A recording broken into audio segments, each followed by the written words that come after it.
بسم اللہ الرحمن الرحیم، ایاک نعبد و ایاک نستعین۔ اے اللہ تیری عبادت کرتے ہیں، تجھ سے ہی مدد مانگتے ہیں۔ میں ہوں قاسم خان سوری، عمران خان کا سپاہی ہے۔ وہ امریکہ اور اسرائیل نے جنگ کا آغاز کیا ایران کے ساتھ، اور ایران پر جو ہے وہ اٹیک شروع کیا، اور ایران کے کئی شہروں پر جو ہے وہ میزائل داغنے شروع کیے، اور ایران نے بھی جوابی کارروائی کرتے ہوئے تل ابیب پر اور خلیجی ممالک پر، جہاں پر بھی امریکی اڈے ہیں فوجی، ان کو نشانہ بنایا ہے، اور ہلاکتوں کی دونوں طرف سے جو ہے وہ دعوے کیے جا رہے ہیں۔ اور ہم سب کے سامنے ہے کہ کئی دنوں سے جو ہے وہ امریکہ ایک بڑی جنگ کی تیاری کر رہا تھا، اور اس کے جو بحری بیڑے ہیں جنگی، وہ اس نے جو ہے ایران کی طرف بھیجنا شروع کر دیے تھے، اور ایک بڑے پیمانے پر جنگ کی تیاری شروع تھی، اور اس جنگ کا خطرہ بڑھتا جا رہا تھا، اور آخر کار جو ہے وہ یہ جنگ کا آغاز کر دیا ہے اسرائیل اور امریکہ نے ایران پر حملہ کرنے کے بعد۔ اور اب دیکھنا یہ ہے کہ اس حملے کے بعد کیا نتائج حاصل کرنا چاہتا ہے امریکہ نے جو تین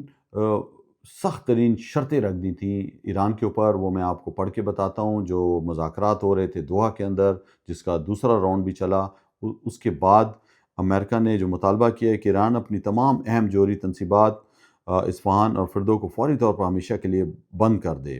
ایران ان تنصیبات میں اب تک جتنا بھی یورینیم افروز کیا ہے وہ تمام کے تمام امریکہ منتقل کر دے۔ امریکہ نے مطالبہ بھی کیا کہ اگر معاہدہ طے پا جاتا ہے تو یہ کبھی ختم نہ ہونے والی مدت کے لیے ہو، یعنی اس میں محدود مدت کی کوئی توثیق نہ ہو، کہ مطلب ہمیشہ کے لیے جو ہے وہ ایران جو ہے یہ معاہدہ کرے گا۔ اور ایران کا جو موقف آیا ہے ہمیشہ سے کہ وہ جو جوہری تنصیبات کو جو ہے وہ اپنی پاور کے لیے استعمال کر رہا ہے، اس نے جو یورینیم فسدہ کیا ہے وہ ہتھیار بنانے کے لیے نہیں ہے، بلکہ وہ جو ہے انرجی کے استعمال کے لیے اس نے کہا ہے کہ میں یہ کرنے جا رہا ہوں، لیکن اس کی یہ بات مانی نہیں گئی، اور اب جو ہے وہ حملہ ہو گیا ہے۔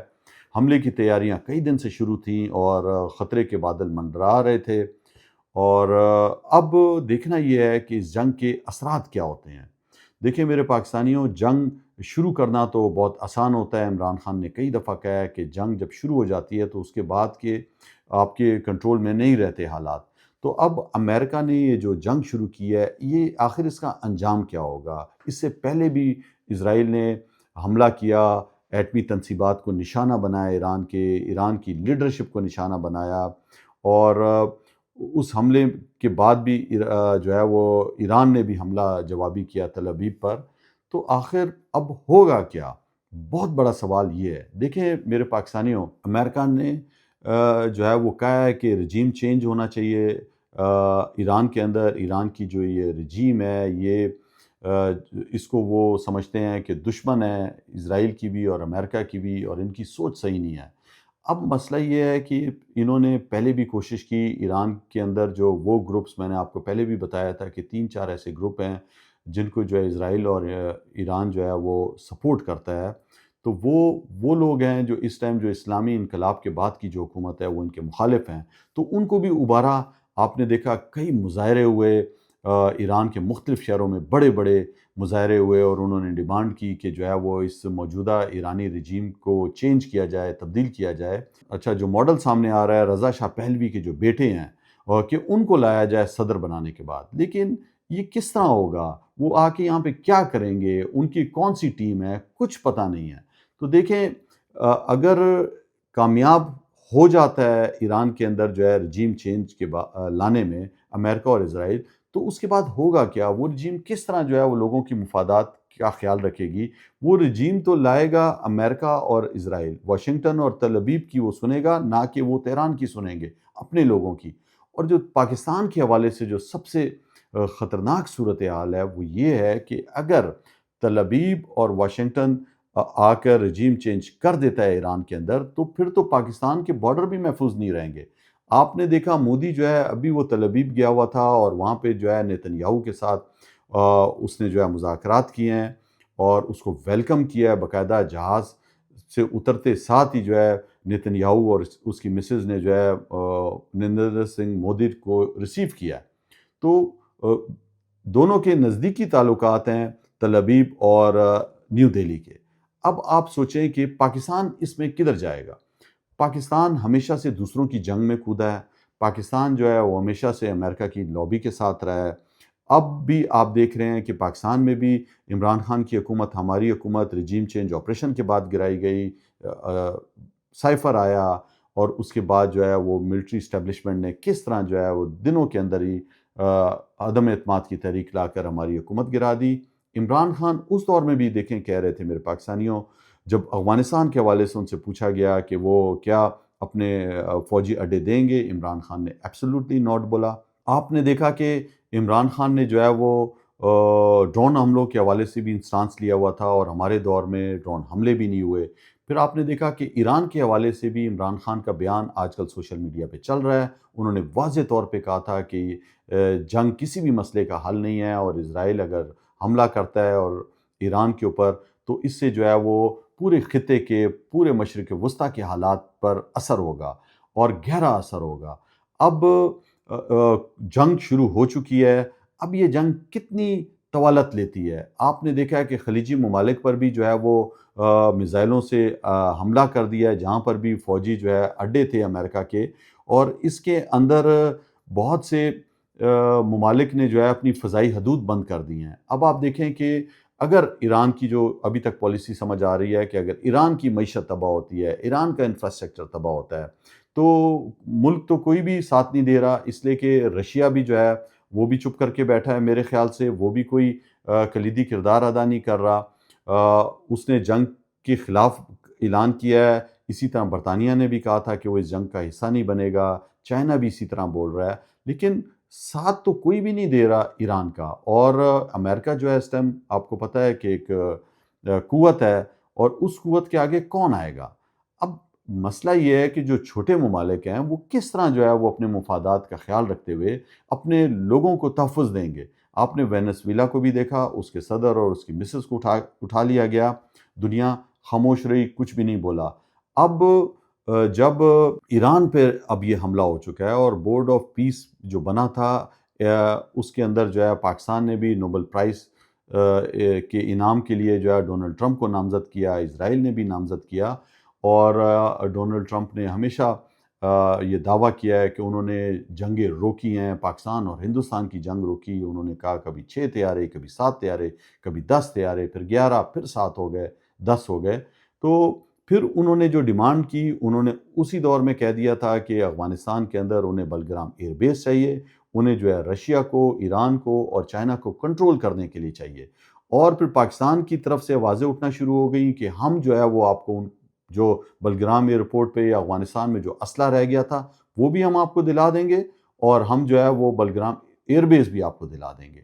اسی تناظر میں دیکھیں جب رجیم چینج آپریشن ہوا پاکستان میں، اور ہماری حکومت کو ہٹایا گیا، اور ایک ریٹائرڈ جو ہے وہ جنرل کو، عاصم منیر کو جو ہے وہ آرمی چیف بنا دیا گیا، اور اس کے بعد وہ فیلڈ مارشل بن گیا، اور جس طرح ظلم زیادتیاں کی، کنٹرول الیکشن کیا، ابھی جو ہے وہ رپورٹ بھی شائع کر دی ہے برطانیہ نے کہ کس طرح الیکشن چرایا گیا، کس طرح جو ہے پاکستان میں جمہوریت نہیں ہے، پاکستان میں رول آف لا نہیں ہے، آزادی نہیں ہے، وہاں پہ جو ہے آزادی رائے نہیں ہے، اور سپریم کورٹ کو کنٹرول کر دیا گیا ہے۔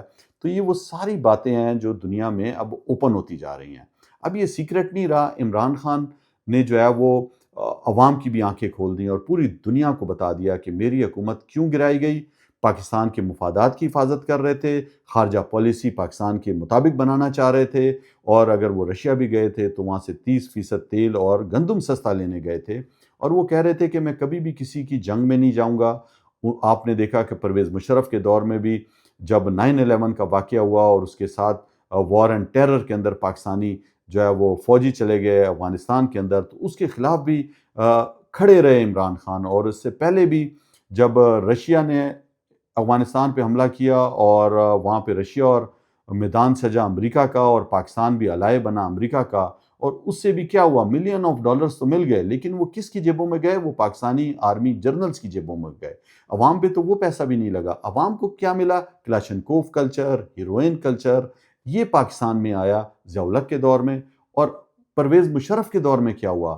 پرویز مشرف کے دور میں تیزی سے پاکستان میں جو ہے وہ دہشت گردی پھیلی، اور پاکستان آج تک اس کا شکار ہے۔ اور اب جب عاصم منیر رجیم آئی ہے، اب یہ کیا کرنے جا رہی ہے؟ دیکھیں وہ پھر دوسروں کی مفادات کی جنگ لڑنے جا رہی ہے۔ اب پھر جو میں سمجھتا ہوں جو افغانستان پر جو حملہ ہوا ہے، ہمارے دور میں تو بہترین تعلقات تھے، ہم بولتے رہ گئے کہ وہاں سے جو ہے وہ طالبان کو مت لا کر پاکستان بساؤ، مراد سعید بولتا رہ گیا، عمران خان بولتے رہ گئے، جیسے ہی ہماری حکومت ختم ہوئی تو ان کو آباد کیا گیا۔ اس کا نتیجہ کیا نکلا؟ دہشت گردی پھیل گئی، پھر انہوں نے کہا کہ اب ہم اس دہشت گردی کے خلاف جو ہے وہ جنگ کریں گے افغانستان کے ساتھ جنگ شروع ہو گئی، اور افغانستان میں بھی آپ کو پتہ ہے ان کے پاس جو ہے وہ فضائیہ کی طاقت نہیں ہے، ان کے پاس کوئی ایسی فوج نہیں ہے۔ پاکستان کے پاس ٹرینڈ فوج ہے، پاک فوج جو ہے وہ بہترین فوج ہے، بہترین فضائیہ ہے۔ اب جو ہے وہ فضائیہ کے ذریعے حملے کیے جا رہے ہیں ان کے شہروں پر، اور ایک وہاں پر بھی جو رجیم چینج کا جو ایک فارمولہ ہے، میرا اپنا تجزیہ ہے کہ اس پہ بھی عمل کیا جانے میں پاکستان بھی ایک کردار ادا کر رہا ہے، جو کہ اس کو ہرگز نہیں ادا کرنا چاہیے، اپنے ہمسائے کے خلاف نہیں استعمال ہونا چاہیے۔ 2600 کلومیٹر کا ہمارا بارڈر ہے، اور اب ایران کے ساتھ جو آپ دیکھ رہے ہیں کہ بہت بڑا بارڈر ہے پاکستان کا، اب ایران کے ساتھ یہ جو جنگ شروع ہو گئی ہے اسرائیل اور امریکہ کی، اس کا کیا نتیجہ نکلے گا؟ دیکھیں، ایران نے جو امریکہ کے جو بیسز ہیں، چاہے وہ آپ کو پتہ ہے قطر میں سب سے بڑا بیس ہے خلیجی ممالک کے اندر، پھر وہاں پہ حملہ کیا ہے اردن میں، کویت میں، سعودی عرب میں، اور یو اے ای میں، قطر میں۔ تو یہ جو حملے وہ کر رہا ہے، اس سے جو ہے آپ دیکھ رہے ہیں کہ وہاں کا بھی نظام جو ہے وہ ختم ہو جائے گا۔ یو اے ای میں کیا ہے آپ کو پتہ ہے، وہاں پہ بھی کاروبار ہو رہا ہے، اور کاروبار جب ہوتا ہے جب امن ہو، جب وہاں پہ بھی میزائل گریں گے تو وہاں پہ بھی حالات صحیح نہیں ہوں گے، جب آپ کی فضائی حدود بند ہو جائیں گی، جب آنا جانا بند ہو جائے گا، ایئرپورٹس بند ہو رہے ہیں، تو اس سے آپ سوچیں کہ پینک پھیلتا ہے پورے ریجن کے اندر۔ تو یہ ممالک جو خلیجی ممالک ہیں، ان کو بھی پھر بولنا پڑے گا، پریشر آئے گا ان کے اوپر بھی کہ جنگ بند کی جائے، اور جنگ کسی بھی مسئلے کا حل نہیں ہے۔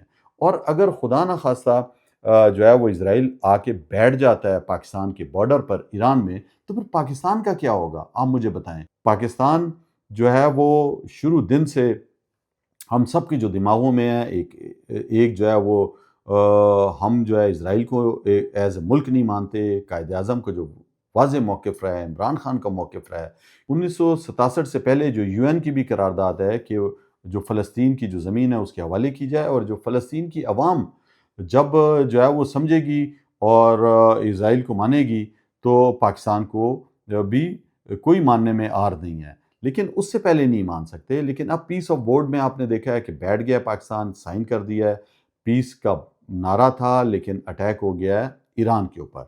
اب اس صورتحال میں عاصم منیر رجیم اور اس کے حواری جو ہیں، میں سمجھتا ہوں بڑے مشکل میں پھنس گئے ہیں، اور میرے پاکستانیوں ایک ایسی سچویشن آ گئی ہے کہ وہ اپنی عوام کی خاطر تو کچھ نہیں کر رہا، نہ خارجہ پالیسی پاکستان کی خاطر بن رہی ہے، سب کچھ جو ہے یہ کٹ پتلی حکومت دوسروں کے اشاروں پہ چل رہی ہے اور استعمال ہو رہی ہے۔ پہلے بھی جرنل استعمال ہوتے رہے، پاکستان جو ہے وہ مشکلات میں اس کے اضافہ ہوتا رہا۔